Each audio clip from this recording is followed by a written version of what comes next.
everyone, and welcome back to Mariana Mas Books. My name is Mariana, and today I am here with a fun tag video that I am making up. I'm not making up the tag already exists, you have seen it in the title, but I am adapting it for the end of the year.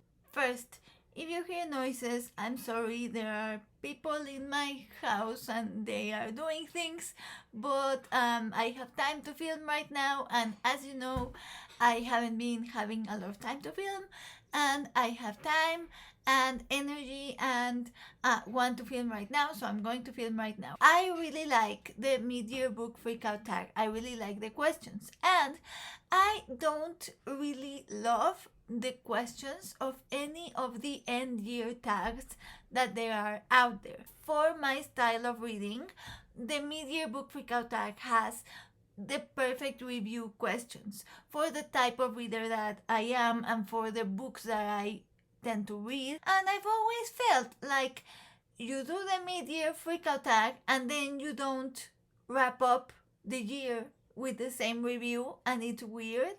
And so I thought, you know what, I'm going to do the end year book freakout tag. So I'm not making this tag up. I will link in the description the creators of the mid-year book freakout tag, because this is not my tag. The only thing I'm doing is adapting them for the end of the year. And now let's go ahead with the questions.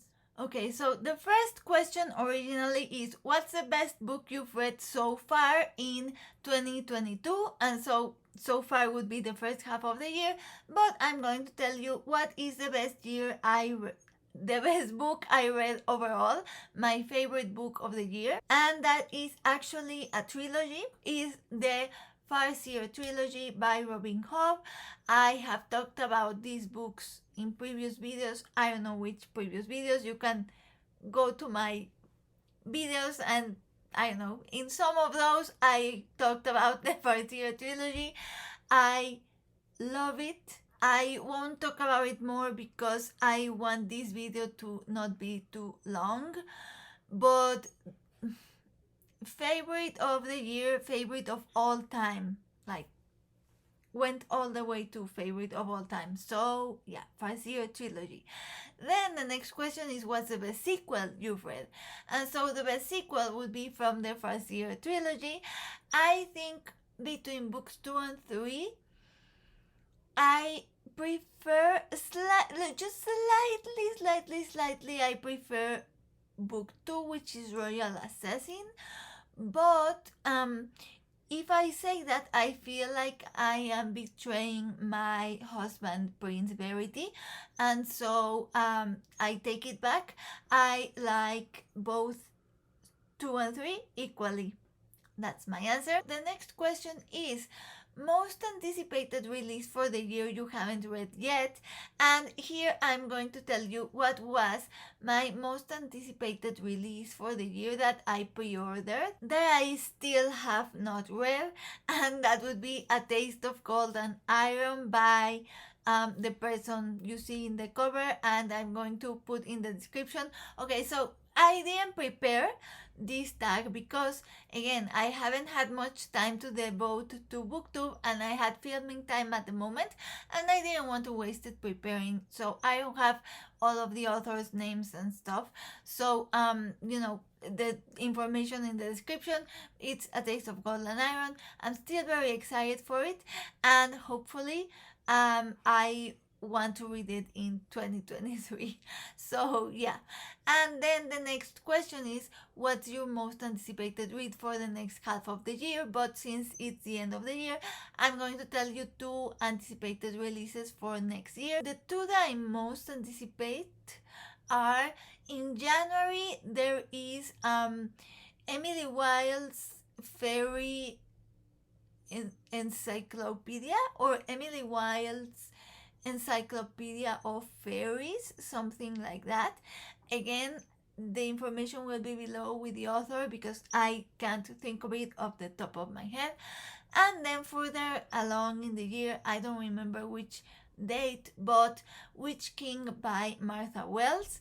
that is also I considered pre-ordering both of those, but I am banning myself from pre-ordering because I pre-order and then I don't read, and so I didn't pre-order them, but I'm very excited for them. The next question is biggest disappointment. And my biggest disappointment, I guess my biggest disappointment, oh wait, you know I love romance, right? You know I'm a big romance reader, and this year I have been struggling with romance, and that has been a disappointment for me. Just in general, not reading romance, not being able to read romance has been a disappointment. I did recently read a romance I loved in for Christmas, which I will talk about in my December wrap up.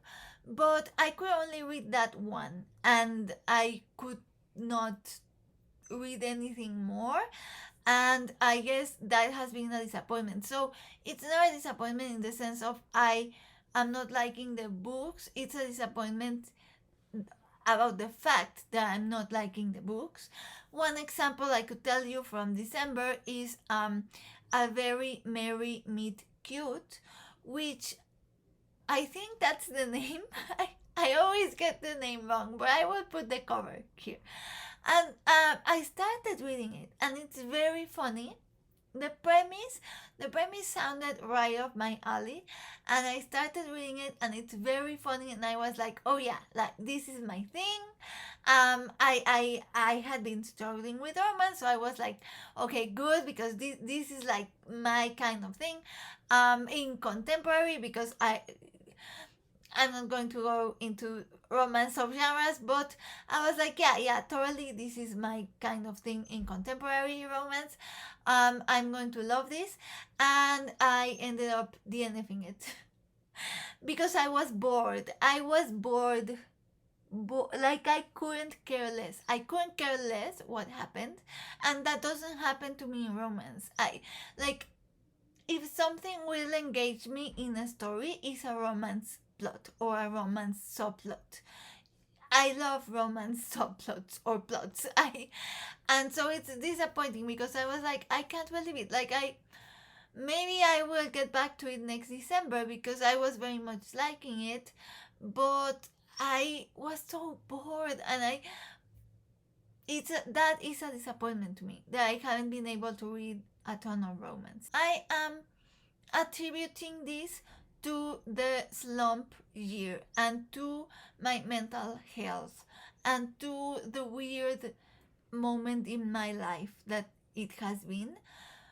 I am blaming that for the fact that I haven't been able to enjoy romance. So I am looking forward to a love romance next year. But yeah, that was my biggest disappointment. And then the biggest surprise would be again, this is not a single book type of answer. I'm going to answer with a book, but the book represents the surprise, and that is that I have been craving literary fiction. If you have seen my channel, you know I'm a genre fiction reader. I read fantasy, I read romance, I read speculative fiction. I read a lot of nonfiction as well, but in terms of fiction, I am a genre fiction reader. I do not like contemporary. I do not like literary. For some reason, and this sort of correlates with my previous answer because I was like very tired of romance, and so I was feeling like that, and I was like, oh wait, I think I want like a literary fiction. So I'm going to say folklore, and again the author escapes me. Everything will be down below and you can see the cover. Folklore, it's done my, like, I gave it 3 stars. It was good. I enjoyed it while I was reading it. I will be thinking about one of the characters for the rest of my life, but it wasn't like an unmissable novel, you know. But this represents the surprise that has been that, oh wait, Am I a literary fiction reader now? I'm probably not. I'm just in the mood at this moment. So that is a surprise. The next question is newest favorite author, and Robin Hobb. Like, no question. Robin Hobb. Top favorite authors of all time immediately went to the list. I'm going to continue with the Realm of the Elderlings series next year. I'm body reading it with Elle from Elle Thinks, and I'm very excited about that. So I'm looking forward to confirm that Robin Hobb is a favorite author of all time.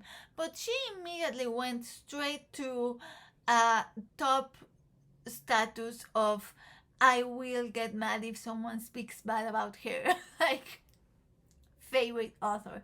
And then if I want to see, like, to say something else other than the Farseer trilogy, from one of the first books that I read this year was A Ghost in the Throat by Doreen Grifa, and she is someone I would like to follow to see what else she writes. I would be interested in anything, like other memoir, poetry, fiction, a novel, whatever. I will be interested in seeing what else she writes. Then the next question is newest fictional crush, which, as you know, is my favorite question, because I live for fictional crushes. And I had a couple that I was going to mention, but I just today I finished Folklore. And in that book, it's not even a romance, but there is a love interest, and I think he will be top fictional crushes of all time. His name is Oscar. Please, I'm introducing him to you. Meet Oscar Gantelius. He is born in Korea but was adopted in Sweden. So he has lived in Sweden all his life, and he is Swedish, but he's also Korean. So I mean, in the book, that's a big part of the story. It's like this neither here nor there identity, where it's like, am I Korean, am I Swedish?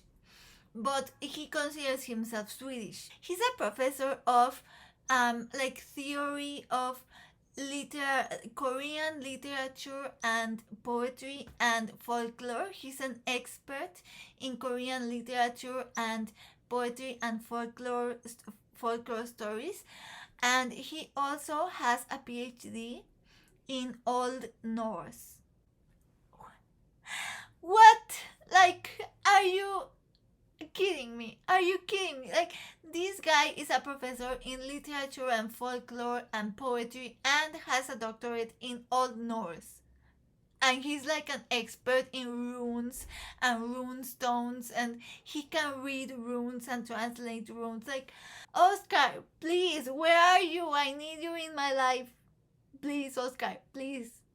So, yeah, newest fictional crush. I'm here. I'm ready. I'm waiting. Okay, moving on. Next question. Oh wait. Okay. So this is not like part of the official questions, but some people answer newest favorite character, and I want to answer that because I want to mention Fitz from the Farseer trilogy, because I love him so much with all my life, with all my heart. Fitz just Fitz is one of those characters where I think about him and my heart breaks and explodes at the same time.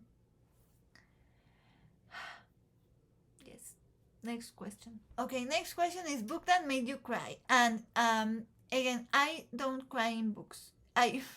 As you can see, I'm a very emotional reader and I get very invested, but for some reason, like, actual tears are not shed. But the closest I've been to like actually getting, the lump in the throat was The Escape Artist by, I think it's Jonathan Friedman. I talked about this book in my nonfiction November wrap-up if you want to hear more about it, but it is about two Jewish men who escape from Auschwitz, and especially we follow one in particular, one of them, and this book made me so angry to the point of getting a lump in my throat from anger, wanting to cry from anger. Next question, book that made you happy. And I feel like I'm boring you guys, but okay, I'm going to answer a different one. Yeah, because I was going to say the First Year trilogy. It made me sad, but it also made me very happy. But to switch it up, another that made me happy was the one romance that I could read and enjoy in December, and it was Love Light Farms by someone. I'm sorry. I'm telling you, I didn't prepare this tag. So all the information down below, and you can see the covers anyway. So Love Light Farms made me very happy. I will speak about it more in my December wrap-up because I do want to talk about it more. So yeah. The next question is the most beautiful book you have bought or received this year. Let me go get it. My favorite, the most beautiful, will be this one, which is a non-fiction history book, and it is the story of a map of Mexico, Tenochtitlan. Tenochtitlan was the capital of the Aztec Empire, and this is map of Mexico, Tenochtitlan towards 1550. And it is a non-fiction book, but look, it's very beautiful, and it's all about the map. And so in the inside it has pictures from the map, and it's all in color, and it has all throughout, you know, pictures of codexes and stuff, and the editorial design is very beautiful. And just now that I grabbed it, I saw that it has something in the back. So in the back it has this huge French flap that is again the map, but in here inside it has something folded, and I have the suspicion that it's the map. And then finally is, what books do you need to read for the end of the year? And of course, obviously I'm not going to answer that question because today is December 30th. So I just have today and tomorrow, and I don't know. I've been thinking, like, I don't know if I want to start a short book so I can finish one more book for this year, or if I just want to start another one and maybe I'll finish it for next year. I haven't decided what I want to start. I'm leaning towards A Heart That Works by Rob Delaney because I started reading it and it's so good. So I kind of want to continue that one. But I was like, I don't know, because I don't know, I want a short one to finish the year.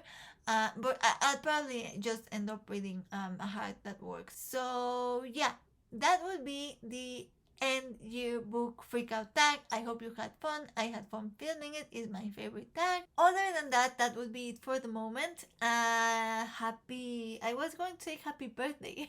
No, happy New Year's Eve.